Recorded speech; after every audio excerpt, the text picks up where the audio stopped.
Norway picking its act. The Melody Grand Prix uh, took place this evening, finishing just before we came on air tonight.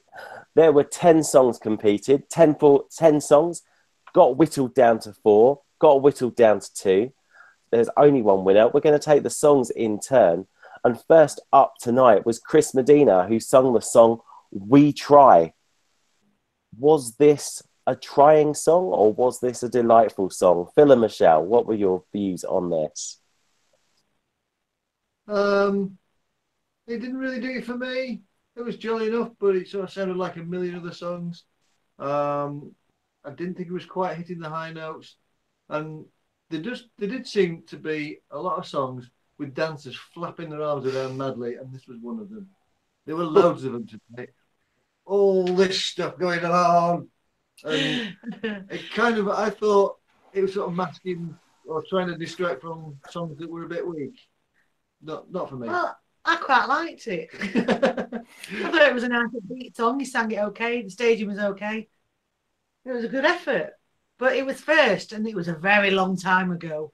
So it feels like it was a week ago since I heard this song. It's like... Oh, and Elliot, were you around watching Melody Grand Prix? Did you see Chris Medina's performance? I did watch Melody Grand Prix because I normally do really enjoy the Norwegian selection, and it was quite exciting seeing Chris Medina, announce, he's an American, he won American Idol, I think he won it, we did very well on it, quite a big name. This song starts off with a lot of promise, and then it became very cheesy and repetitive, and that's how the staging felt as well. And he wasn't doing like falsetto, but he was going quite high in parts, and I wasn't a big fan of that, so I don't mind the song, but it just didn't do it for me in the end, sadly. And, Norway's selection is so tough as it is. If you're not perfect, to be brutal, you will get knocked out quite early on.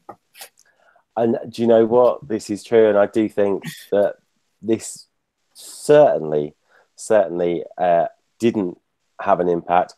I know Stuart was, to coin a phrase, inflicting it on the unsuspecting people in his household. Was this something that made them dash for the remote? No, actually, Chris Medina was one that everyone quite enjoyed. I thought the dancer was a bit distracting, however. But the song's nice. He's nice. He's a good singer. It was a good opener. But when you've got 10 songs in a national final and it takes 2 and a bit hours to get through it all, if you're in songs 1 to 5 or 1 to 6, it's rarely you do very well. And we saw that tonight. The two super finalists were the final 2 songs of the night. They were, although what I would say is that, of course, for me, one surprise package was D-Sound. That was song number 2 with the song Mr. Unicorn. Unicorns being a fictional animal. I've put light, white, nice enough. Joanne, was this something that was a surprise to you that it did so well, or was this a song that you thought was up there with the best? Yeah, I mean, when I first listened to the songs when they first came out, it was one that caught my sort of eye, so to speak, or ear, and then I sort of forgot about it because that's the kind of song it is. The performance I think they did really well, and I think the staging with the boxes and sort of the lights sort of going on and off, and I actually think that caught the imagination, and that's probably where the juries, they did really, really well with the international jury, and I think that was the reason. Certainly wasn't sung badly at all. It was sung really well. So I wasn't surprised after seeing it, but I was. If you'd have asked me 2 weeks ago, I'd have thought, nah, it's not going to get anywhere. So I was surprised it got into that last 4. Yeah. And Mitchell, was this a surprise for you? Not particularly. I was surprised I liked it. As soon as it started, I was like, this is really bizarre. And I feel like it's wrong that I love this song. Maybe it's a guilty pleasure. Just pay no mind to the lyrics because it just makes no sense. The melody and the music were on point for me. It's a great dance song, very celebratory. I was impressed by the tricky stage to screen work, and then other times as that went on, it just became a bit of a stress fest for me as a viewer. Yeah, I liked the hooky Mr. Unicorn bit. It was a high note, and she sang it really well, and they all worked together really well. Maybe my only advice would be that she could have let loose a little. You know, sometimes these people, when they compete, they kind of stick to the script of the melody, and sometimes it's just nice to show you're not a robot. So that would be my only thing. But no, I quite liked it. It stuck with me at the end, and I know people were shocked that it was doing well in the jury, but I could see why the jury liked it, and I could see why the public forgot about it. Yeah, and do you know what? It was a tale of two halves, I think, for them this evening. Now, the third song was sung by Moorland and Livrid Man. Now, something to note about this, obviously, Moorland, being no stranger to Eurovision, took part in Eurovision in 2015 with Deborah Scarlett and the song Monster Like Me. This was presented, I thought there were almost like undertones of 1997, particularly when the song started and you had the TVs on sort of like in the background. And if anyone's seen Radio Telefis Aaron's staging of the 1997 contest back in the dawn of time, you'll understand what I mean. Martin, Moorland, what did you think? For me, it was the big shock of the evening. I expected this to be in the final two with KEiiNO all the way along, and I was totally flabbergasted that A, it only got one jury vote, and B, that it didn't even appear in the final four, because it was a great song. It was the only one that had the balls almost to go with Norwegian as the language. Great storytelling. Lots of dancers, which probably detracted a little bit from it, and it didn't help that there was a camera. The handycam man was in the shot partly for the long shot. But yeah, I mean, he did everything right. So I'm at a loss as to why it didn't do better than it did. And there's a couple of people I've been talking to online elsewhere, and they can't understand that why D-Sound and one of the other, well, the one who ended up in the final with KEiiNO, how they managed to get so far and this one didn't. So there you go. And you raise an interesting point there, and I'm going to bring Gustav in on this. Moorland was one of the very few entries to sing in Norwegian this evening. Do you think that had an impact on how well he actually did? Now you give me a hard question. It might have. Personally, I kind of understand Norwegian, so I love this song. It's really meaningful if you understand the lyrics, and yeah, maybe. I don't have much more to say. Sorry. No, it's fine. It's just always interested me because the Scandinavian countries always send their entries primarily in English, and therefore I'm thinking, would you prefer to see you send more songs in like Norwegian or Swedish or so on? I would have loved to see a song in Norwegian, since Skam, the TV series, Norwegian is really big in Scandinavia. So it would have been great, actually. Okay, and do you know what? I'm going to go to Stuart for this one, but Stuart, be warned, you're going to get a double dose of this because I'm coming to you for the next one. We're gonna go for Moorland and Annalisa at the same time. Go. Well, Moorland was a good song. He's a great singer. He's in a band in the UK, so he travels the UK. So we should support him as a UK national. I'm going to give the unpopular opinion. I thought the song was rubbish, and I've never liked it. Not a fan. Blah blah blah blah blah. Not a fan at all. Holla, on the other hand, Holla, hello, great song. Really, really pleased for her that she made the final four. Well deserved. But when she came up against Adrian, there was only ever one winner, Adrian. But yeah, certainly I think the top four were the four I would have picked. Love that song. Yeah, and I know, Yerna, you were a big fan of Holla, were you not? Yes, I really liked it. It actually was my first place, you know. I really liked the sound and it's something different from Norway, you know. But I was surprised that it didn't go to the Super 2, you know, because I actually didn't like the bubble. It wasn't my cup of tea, you know. And do you know what? I think there was so much to like about this song. The pink, the glitz, the bling, Yeah. even the microphone was blinged up. I mean, this Yeah, it for was me so was brilliant. And it was great to see her in the final four. It was a shame she didn't go up against Yeah. KEiiNO for the final. But we will look at those songs in a moment. Now, the next song of the night was Erland Bratland. It was a song of Sing For You. Now, this was actually performed twice this evening because there were technical problems with the pyrotechnics to begin with. It was a big ballad. It was basically him stood there with a microphone, a very traditional staging, if you would.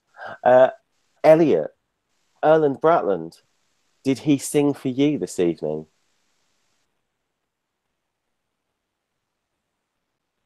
Oh, he needs to take his microphone off mute as well. Yeah, sorry. It's been a long day. Erland, the song is fine, but I preferred it when Robbie Williams sang it 20 years ago. Sorry, am I the only one who hears feels in that song? No, do you know what? I'm just looking at the running order and just wondering if there was anything in Norwegian TV that had a kind of sense of humour, because the song "Feel" by Ingrid Berg Mayhouse was the song afterwards, which is quite coincidental. At least his dress sense is better than what Robbie Williams has become over the last 20 years. I'll give him that. But as it did feel like a Ryland tribute act singing a Robbie Williams tribute act song, it was a weird fever dream 3 minutes. Which is a shame, because I loved the song in 2015. I loved Thunderstruck, and I was hoping for something similar. I just didn't get it. Oh. I had this as one of my favourites of the night, although to be perfectly honest, I can understand why people didn't necessarily go for it. I'm going to come to Michelle for this. Did you see this one doing anything this evening? No. No, and I'm pretty sure that your hair and your beard don't match that well in colour. There was something sort of artificial about the way he looked. And I did have a little discussion with Martin about he does look like the baddie from Superman 2. Do you like his lip? Like his lip filler, Michelle? You like his lips? He's looking like a duck going on there. And he was stood there singing, bless him, and then he looked a bit like Adam Lambert but couldn't sing as well. And it was absolutely style over substance. It really was. Superb. Do you know what?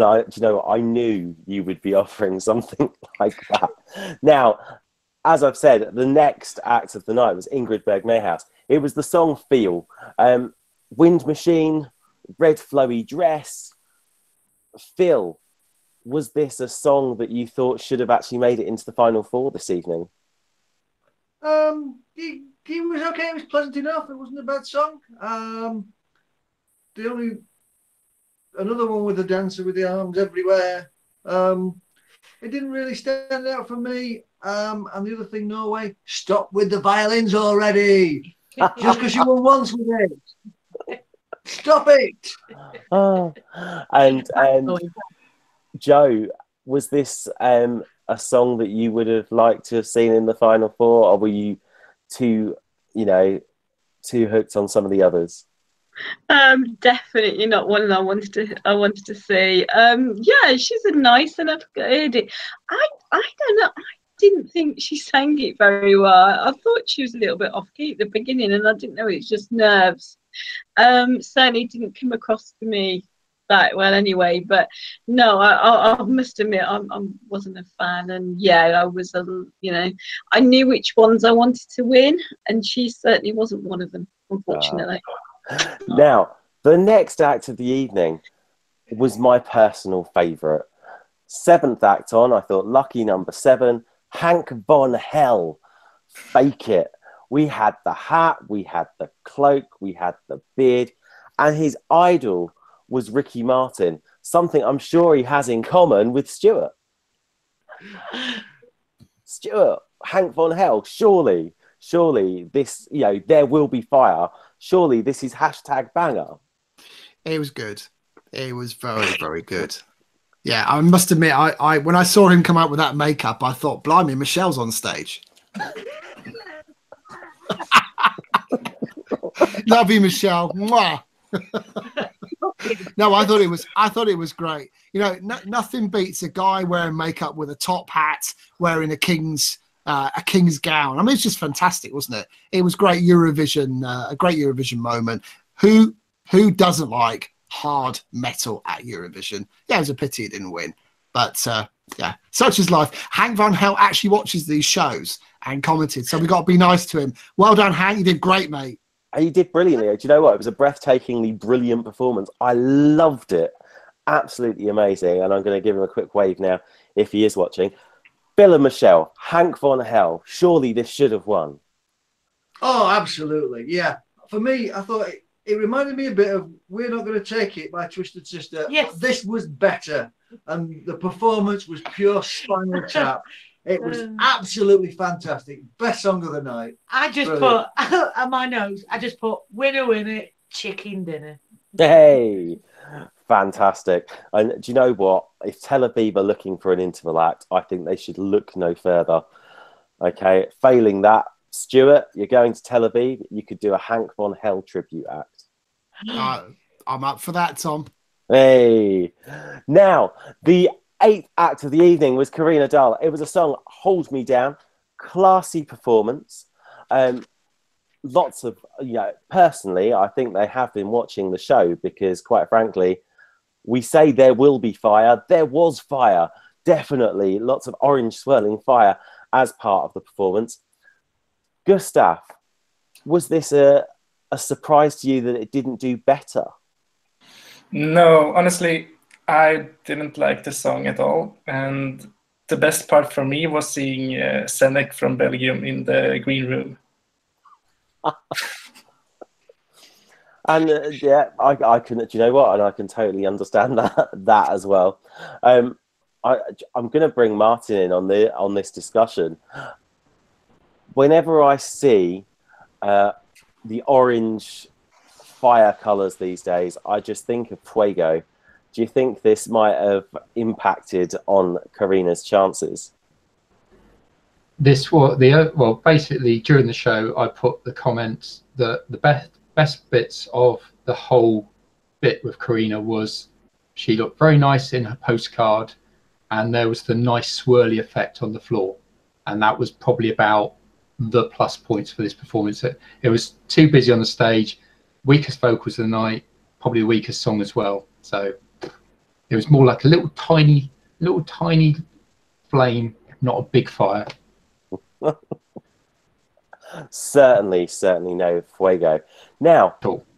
The 9th act on this evening was Adrian Jorgensen. It was called The Bubble, and I'm going to share with you my comments on this before we begin, because it was a song that did get through to the gold final. One of the surprise packages, an effective background, pitched right. Never underestimate a man in Eurovision with a guitar. Elliot, The Bubble. What did you think? Surely this should have gone to Eurovision. After all 10 have performed, I thought Adrian had it. I would have been very happy if he'd won. It would have probably been my favourite song selected so far if he'd won. Leading up to the show, didn't really pay attention to it. Seeing it live, changed my mind. I mean, you can tell Alexander Volman, who was in Norway 2017, wrote this song alongside a lot like Alexander's singles outside to grab the moment. Yeah. Well, and we seem to be having a few do you think technical difficulties with my your sound bandwidth there, today? I'm going to throw the router out the window, I swear. No, I really enjoyed this song. I think he could have won it. I'd been really happy if he did win it. You could tell Alexander Thulman wrote it, and I honest to God do think with that sort of staging, the fact it was so clean and just done so effectively, he could have won Eurovision with that song. I legitimately think with that performance, Norway could have won. Not knocking the winners, but I wouldn't have been shocked to see that win. Yeah. And do you know what? As someone who has seen, male singers stand there with a guitar and take home the trophy for their country more than once on the Eurovision stage, I think it could have been as well. Jörna, was Adrian a winner in your eyes? No, I didn't like it that much. It was, yeah, it was a bit not boring, but kind of leaning towards boring, For me, I was already thinking about KEiiNO who was performing next. I was like, yeah, next. Oh, and next we do go. KEiiNO were last on with the song "Spirit in the Sky," and I'm not talking about the Doctor and the Medics version either. This song was a song that we have to give, and credit where credit's due. Martin has been saying about this song winning for Norway for ages, and I'm going to have to come straight to Martin with this. Deserved victory? Yes. In the end, I mean, when Moreland hadn't got through to the final four, I thought, even though D Sound and Adrian had got more jury votes, I thought surely it must be KEiiNO, and I couldn't see any other winner. And basically, I commented that Norway had basically a choice between having potentially a top 5 with this one, or for me, a possible semi-final do not qualify with Adrian Jorgensen, purely because Adrian's song got better as you listen to it more. It's another Suri Storm in that the more times you listen to it, the more you go, actually, this is getting better. I'm liking this. Whereas KEiiNO is like, bang, Spirit in the Sky, bang. It's catchy. It's dynamic. They connect really well. The one thing that wasn't good this evening was the staging. But I think when it gets to Tel Aviv, they're going to have screens. They're going to be able to put their 3 emblems of the deer, the wolf, and whatever the other animal that they've got on their logos in the background. They'll have more than just some people walking on with drums and with the flags. I think that this could be pretty epic, and I'm hoping it is, because if it wins, I will get £500. So there is someone that has had more than a flutter, by the sounds of it, on Norwegian chances. £20 at 25 to 1. There you go. £20 at 25 to 1. That's what I put on. So my goodness, Mitchell, would you be putting £20 on Norway to take home the trophy this year? No, not to take the trophy. I like this song. I really do, but I mean, I like the way it's written, and I like it. But only thing I had against it was that I thought she looked amazing and everything about it was great. I wanted a little bit more stronger vocals, and I'm not a big fan of that kind of, what's it called, Figaro kind of singing. Yeah, I don't know. And the funny thing was, though, I will say with this national selection, they clearly have some contract with the dance school, because they were in everything. And the funny thing with this was, I didn't notice until the last 10 seconds. I knew in the back there was some kind of dance presentation going on, but this one, the 3 of them captured my eye so much that I was like, you know what, I'm not even looking at whatever's going on behind them right now. So they did a good job. They had good performance skills, but yeah, it wasn't my favorite, and I'm not sure how it'll go at Eurovision. I think it'll actually do well. I think Yodel it did well in the public, and I think this would have the same kind of voting skills as Yodel it. Okay, so let's actually think about Norway's chances in the final. Now, Norway, second half of semi-final 2. Is it going to qualify? First of all, let's go to Elliot. Let's go down the line. Is it going to qualify? It'll qualify, yes, and I would put money on it closing the semi-final. And is it going to come anywhere of note in the final? No, I think this has the same effect as Monsters. The fans will love it. The first time viewers won't get it. It's coming bottom 5. Okay. Gustav, what's your thoughts? I think it's going to qualify, and I think it's going to have Sweden's support in the semi-final. Okay. Can you see it setting the stage alight in the final? What did you say? In the final, if it qualifies to the final, where could you see it coming? I think it's going to be somewhere in the middle. It's not standing out that much. Okay. Joe, what's your opinion? Yeah, it'll qualify, and I think it'll be top 5, to be honest. Maybe even the winner. I think just something different, good staging with this, and I think they'll do it. People will love them. They're really nice people. That they engage with the fans, so people vote for them definitely. Jörna, is it therefore Oslo 2020? I hope it's gonna be Brussels 2020. But I'm sure it will qualify to the final. I'm not sure if it's gonna be a winner, but I think they can reach the top 10. Okay. Now we know Martin's picked this as a winner. So I'm going to go to Phil and Michelle with this. What's going to happen? Yeah, I think it'll qualify. It's different enough. It's not too bad. I'm not sure it'll do that well, sort of mid-table maybe. Not my cup of tea, but you never know. I'm always wrong. So. Yeah, you're wrong. It's going to qualify and it's going to come 3rd. Oh, bold prediction. Stuart, what are we thinking? What's the chat room thinking? Well, the chat room are sort of talking more Portugal, Tom. So no comments on Norway. Certainly not on the winner. What do I think?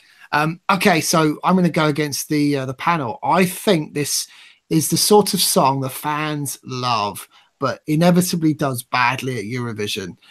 If you think back to last year, the song most closest to it is Monsters by Finland. It's not the same as Monsters, but it has a very similar feel. And I think this may just miss out on qualification. Sorry, I know the fans will be disappointed and it will be a fan favourite in Tel Aviv, but I'm going to put it as just missing out. At least I'm not alone in that thought that it won't do as well as people think, thankfully. Do you know what? You are breaking Martin's heart here. Okay, you can almost see his wallet just bursting into tears. Can I say they have got 2 other Scandinavian ones in the semi-final as well, so I don't think there's any problem with it not getting through. It would win 10 or 15 years ago, though. Not in 2019. 2009, maybe. Yeah. Well, they did win in 2009. Let's not forget that. They did. So,